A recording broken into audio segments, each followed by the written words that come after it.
Bien, buenas noches. Continuamos acá con Segunda Pedro y ahora vamos al capítulo 2. Sí, habíamos dicho que Pedro estaba escribiendo la carta para hablar también en contra de los falsos maestros y ahora está entrando directamente en ese tema, ¿sí?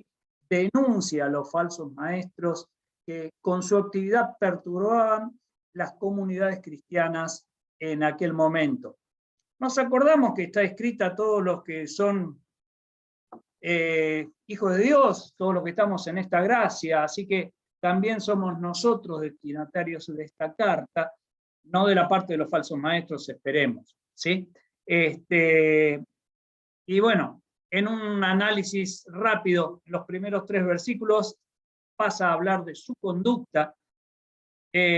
Los versículos siguientes, del 4 al 9, pasa a hablar de la condenación final que van a sufrir, y posteriormente del 10 al 22 de sus características. En la gracia de Dios vamos a llegar hasta el versículo 9 si el tiempo nos lo permite, ¿sí?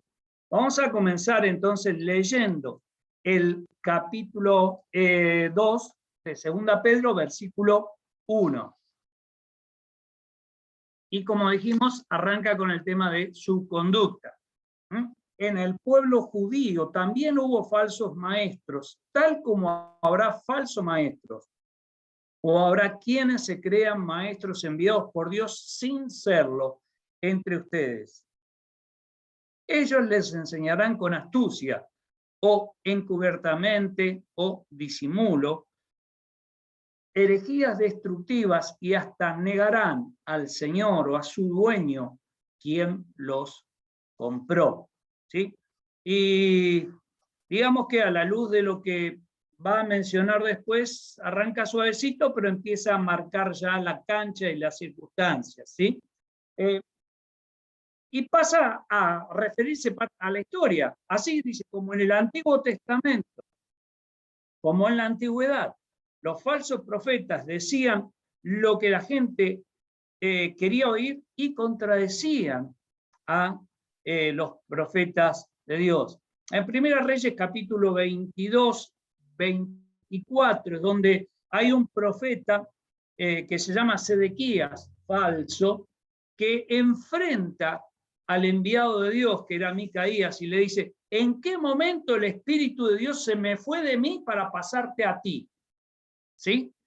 ¿Qué era lo que pasaba? Bueno, Acab quería ir a la guerra, Josafat lo quiso acompañar, y pidió consejo de Dios. Había 400 profetas, no profetas de Baal, sino profetas cristianos, que inclusive Sedequías se había hecho unos cuernos de metal diciendo: con estos cuernos vas a cornear, vas a herir a todos tus enemigos.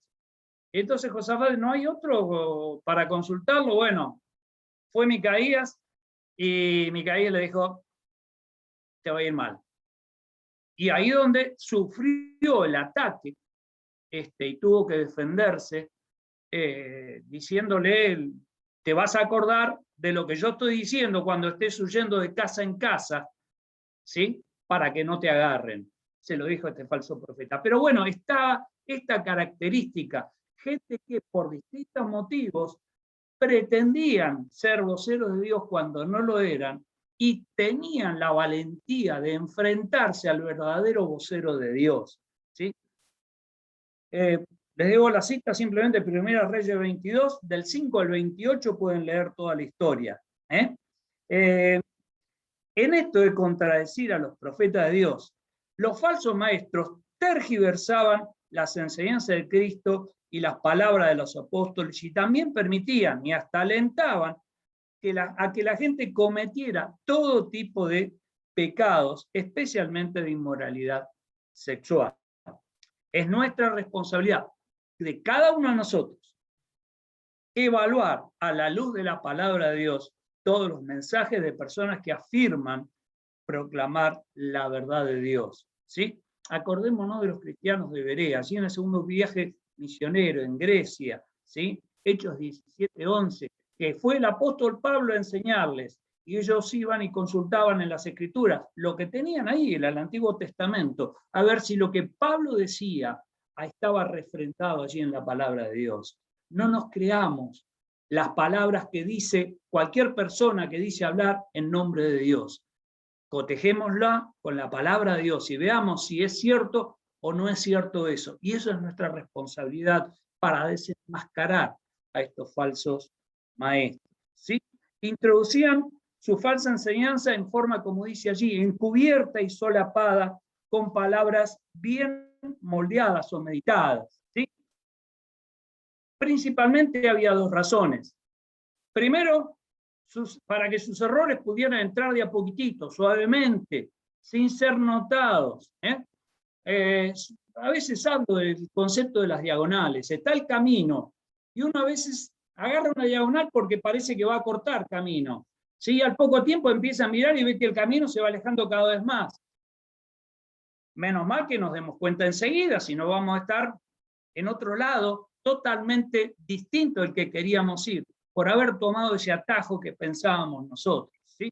Pero la diagonal no se empieza alejando a 90 grados, se empieza alejando un ángulo pequeñito, y uno ve la primer cuadra y está ahí, está 10 metros, está 50, está 100, está 2 kilómetros, y no fuimos ya, ¿sí?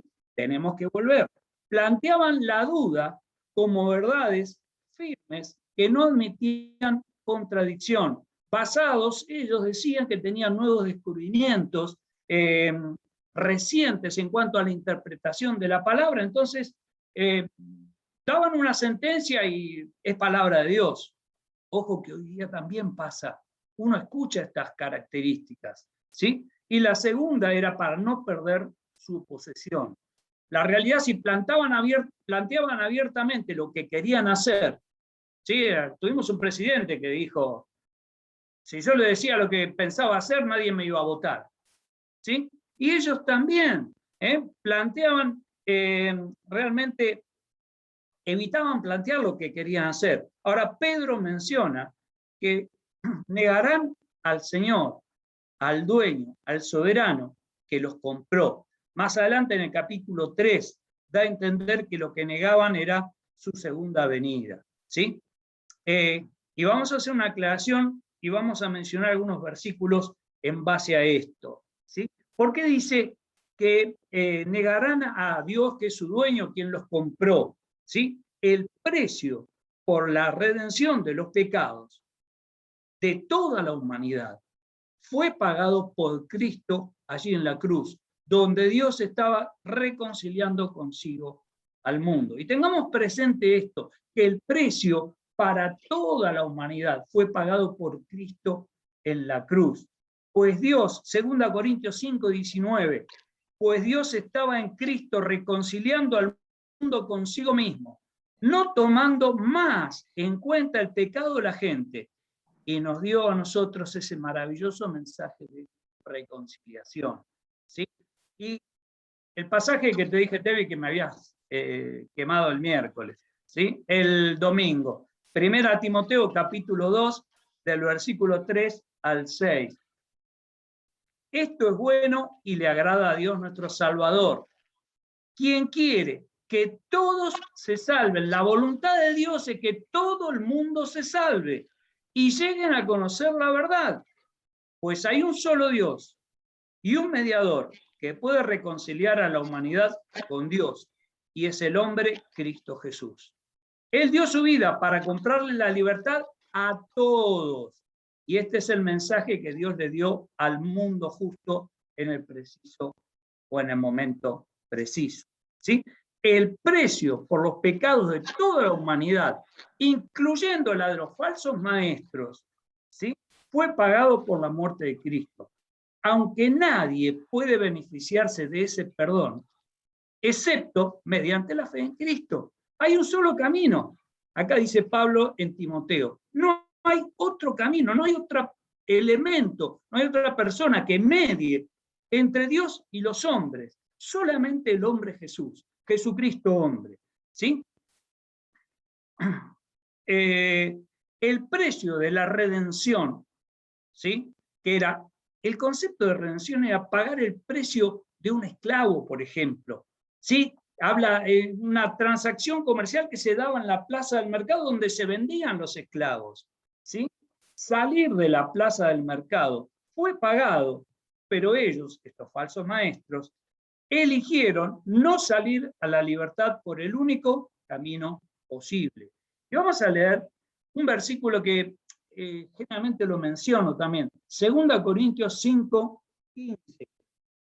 Dice, Cristo, Él, murió por todos, y esto es universal, lo que vimos antes. Dios quiere que todos se salven, y el camino es Cristo. Y Cristo murió por todos para que los que reciban la nueva vida en Cristo, y acá estamos hablando ya no de todos, sino esto es personal, ¿sí? Aquello otro era universal, pero esto ya es personal, para que los que reciben la nueva vida en Cristo ya no vivan más para sí mismos, más bien vivirán para Cristo que murió y resucitó por ellos, ¿sí?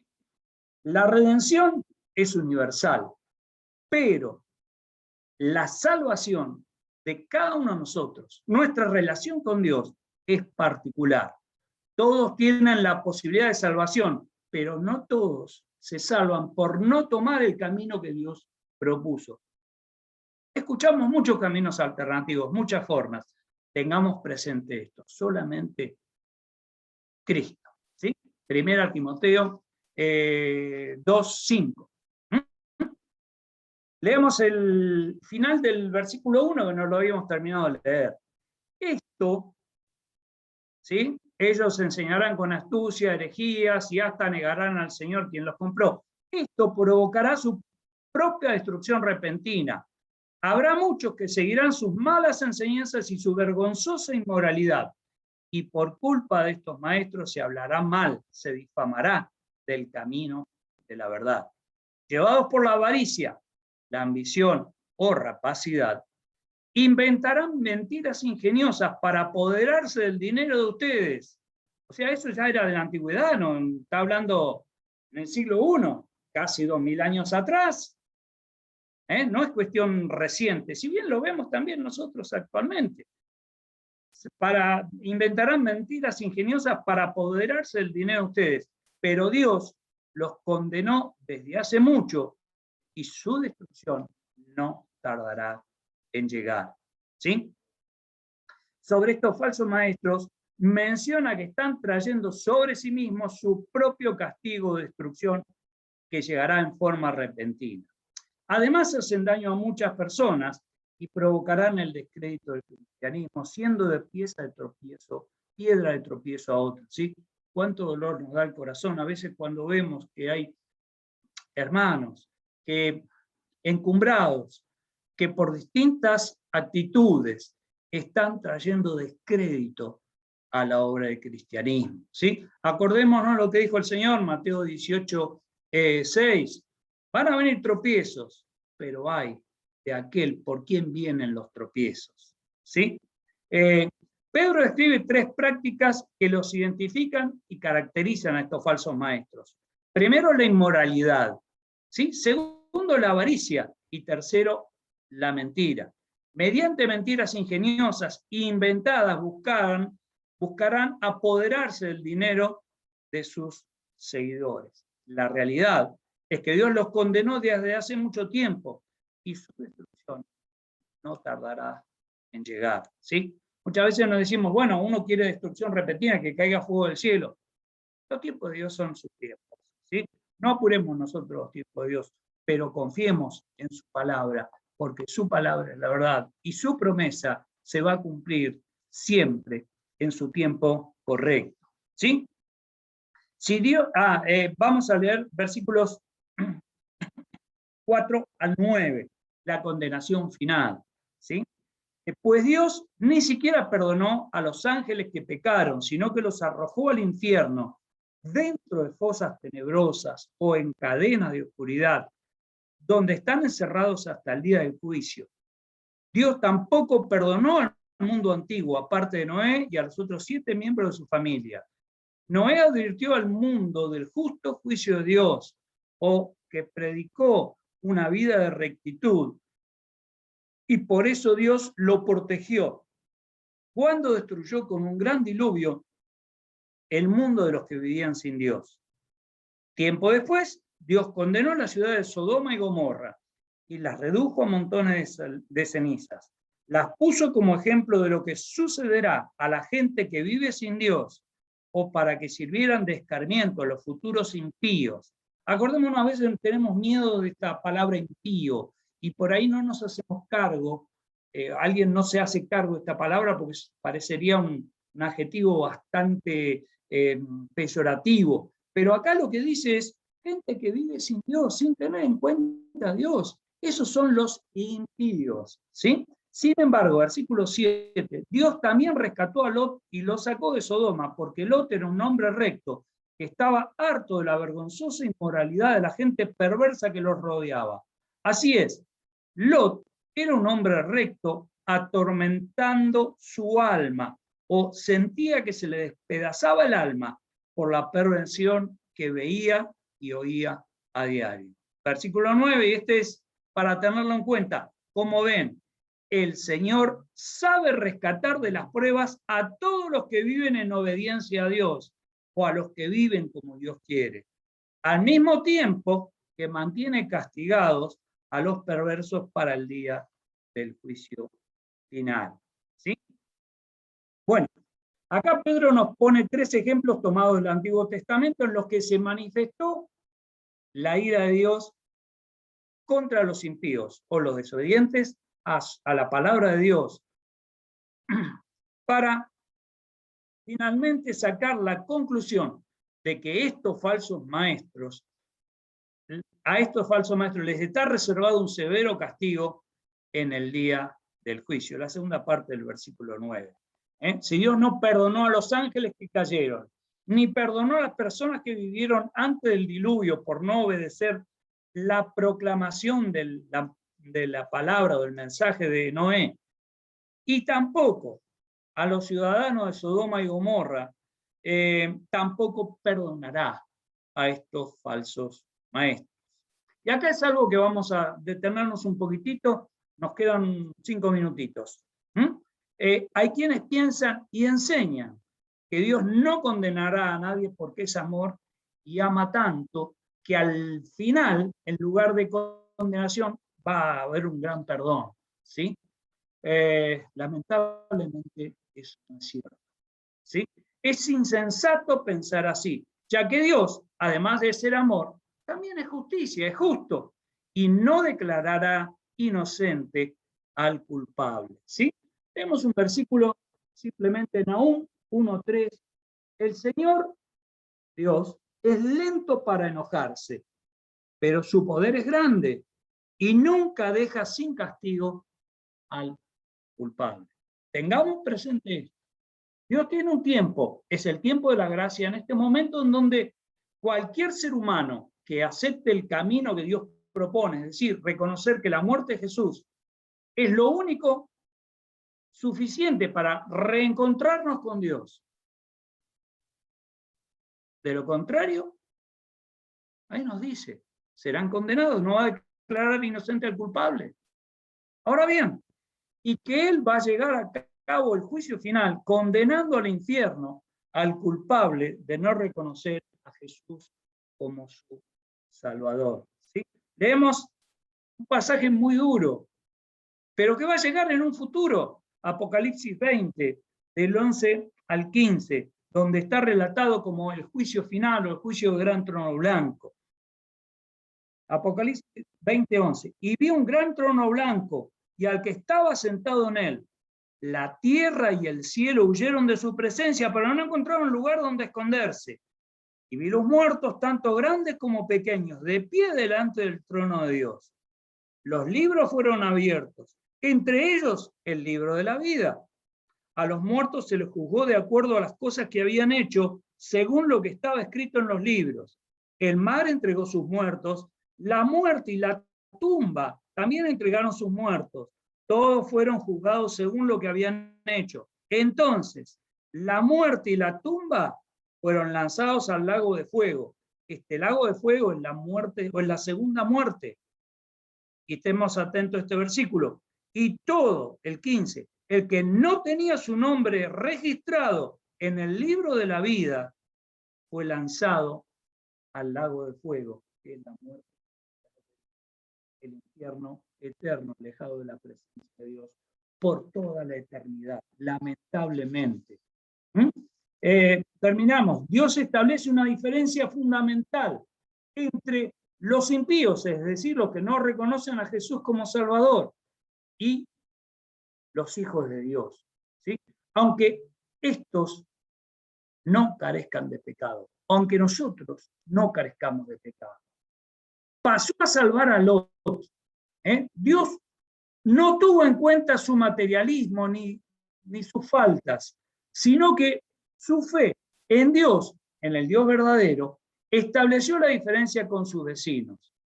Los criterios de Dios no son como los nuestros, dice Isaías 55, tan alto como están los cielos de la tierra. Si alguno quisiera medir, no lo va a poder hacer. Así son mis pensamientos respecto a lo de ustedes, ya que Él pasó por alto los pecados de sus hijos está siempre dispuesto a perdonar y a olvidar, porque el castigo lo realizó en la persona de Jesús en la cruz. Veamos Isaías 53. ¿Sí? El versículo 9 resume la conducta de Dios con los justos, justificados por Dios, no por derecho propio, y los impíos. A los justos, dice, los rescata de la prueba, y a los impíos los reserva para el día del juicio, para ser continuamente castigados, como leímos ahí en Apocalipsis 15. Bien, nada más, vamos a continuar después con las características, y hay mucho para analizar también en esos versículos finales. Nada más, que el Señor nos bendiga.